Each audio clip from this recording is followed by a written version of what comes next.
This cable is an electrical appliance and should be installed in compliance with local and/or national electrical codes. Its installation should be entrusted to a duly qualified person where required by law. This DVD demonstrates the steps required for the installation of your Truecomfort system. You must view it completely to avoid any possible errors. It is also essential that you read the installation guide enclosed in your heating floor kit.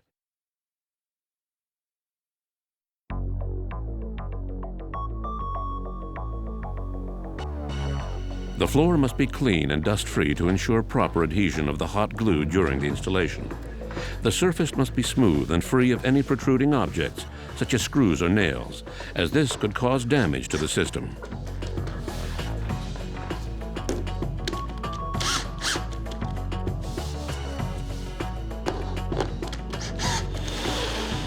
Vacuum and sponge the surface.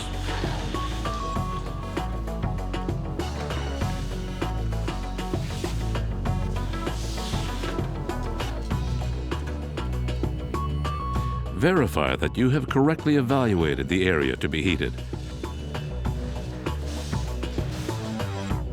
With a marker, trace directly on the subfloor the position of all the fixed objects to be bypassed. A distance of 1 inch from fixed furniture, 2 inches from walls, and 6 inches from a drain must be observed. First, multiply the length by the width to calculate the total surface of the room. From this total, subtract all areas which will not be heated. To do this, you must calculate the area covered by the fixed objects, multiplying the length by the width for each one. If an object is not rectangular, you must subtract the triangle that has been created by this angle. Plan to have buffer zones which can accommodate any excess cable.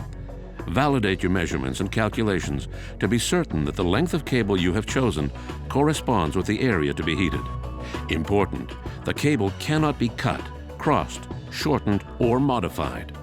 Please note that a cable run cannot exceed 10 feet long. If it is impossible to follow this rule, it will be necessary to divide the room into sections. Using the label on the box, confirm that you have chosen the appropriate system suitable for your project.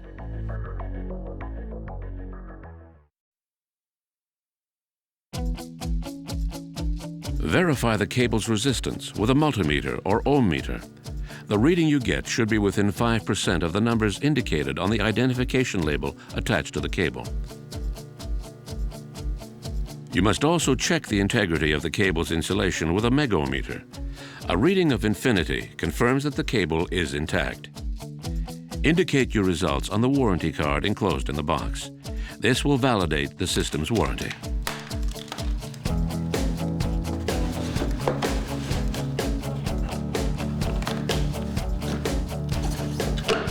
To facilitate unwinding of the cable, remove the section of the box indicated with a dotted line and insert a pipe or rod of 1 inch or less in diameter. Make a groove in the subfloor where the mechanical joint will be installed. The joint must be installed within 7 feet from the connection box.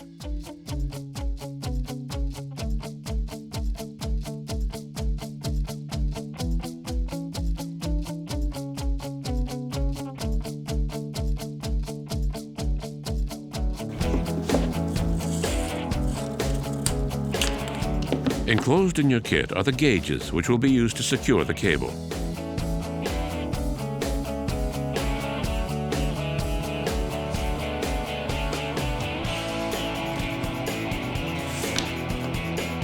With care, apply a uniform coat of hot glue under the gauges for maximum adherence.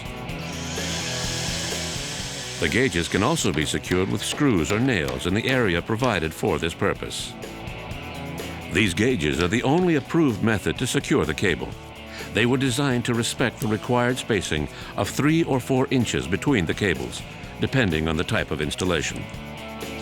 Cover the first section, using a back and forth motion to thread the cable through the gauges slots. Apply a slight pressure so that the cable will be well seated in the gauges.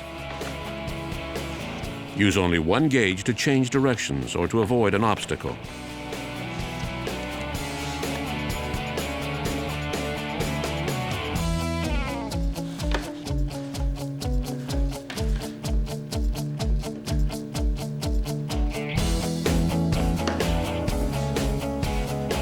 Glue each gauge as you proceed, positioning them in parallel with each other.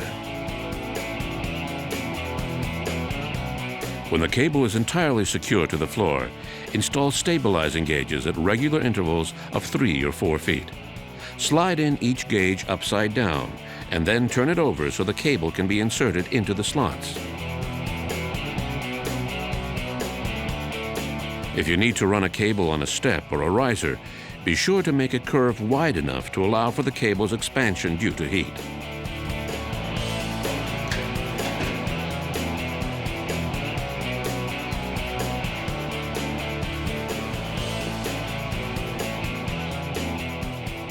Finally, glue the cable's end, taking care not to touch the cable with the hot glue gun to avoid any possible damage.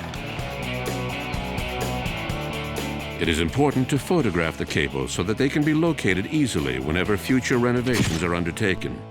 The photograph can also be used to confirm a proper installation. You must now install the temperature probe.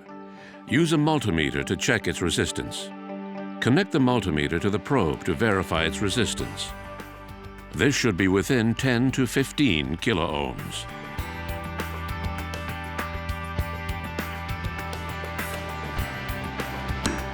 Make a groove in the floor between 2 cable runs, 1 or 2 feet inside the heated zone and away from any source of heat or cold. Secure the probe with glue, making sure that it is on the same level as the cables.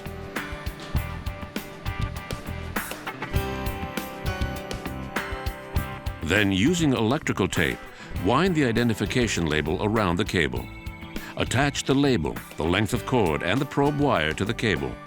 The identification label must remain on the cable, as it constitutes a proof of warranty.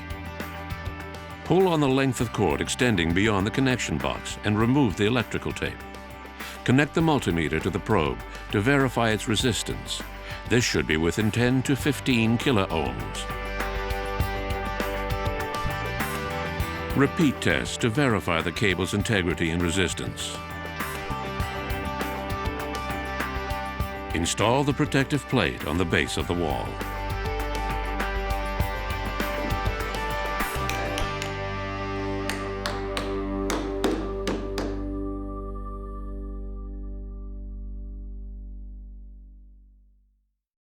Before proceeding with this step, contact the adhesives manufacturer to verify that their product is compatible with the Truecomfort heating system.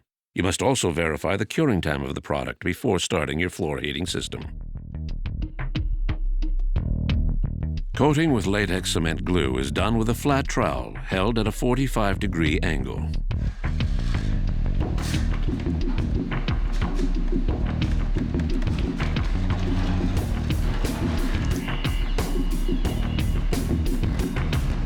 Follow the direction of the cable when spreading the latex cement glue.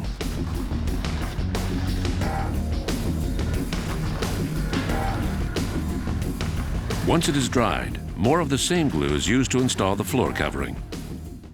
Before proceeding with this step, contact the cement manufacturer to verify that their product is compatible with the Truecomfort cable.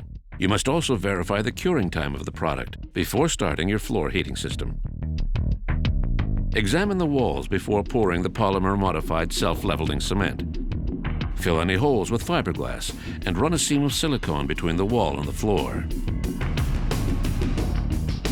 Then glue a foam board along the base of the wall.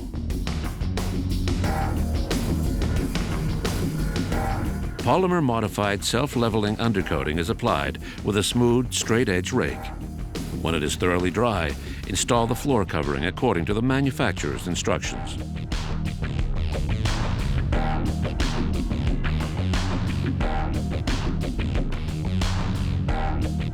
Repeat tests to verify the cable's integrity and resistance.